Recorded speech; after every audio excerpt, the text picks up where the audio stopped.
My name is Arturo Méndez. I am the cultural producer with Arts Co.Lab, and we are at the California for the Arts Summit 2025 with Dr. Alan Siegel. My pleasure to be here with you today. I would like to ask what comes to your heart and mind when you hear that art and culture is healing. I've just gotten a lot of opportunity to see this work play out. I ran an arts and health program for 12 years in my previous job for Contra Costa, and getting to really see what happens with people is really powerful. I know the data is really great as far as depression and mental health and all the different things, but I think the data doesn't represent it well enough to actually see what happens to people when they start really utilizing the arts and bearing their soul and being in community, that it's incredibly healing to bring those things together.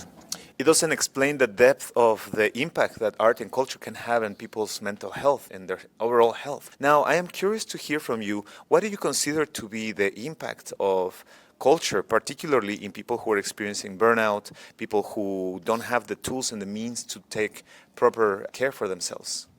I think that burnout is really complicated, and I think the traditional ways that we go about trying to help it, really in healthcare, it's been mindfulness is really the one tool that's been accepted. So the arts are just starting to get accepted into that world.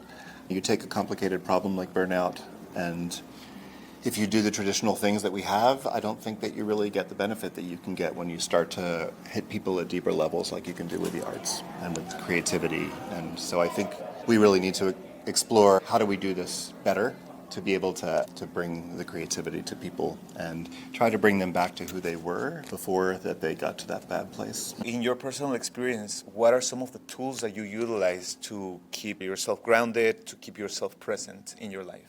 I am very much into the outdoors. I ride my bike, I hike, I do everything that's go in the water, kayak, all those kind of things.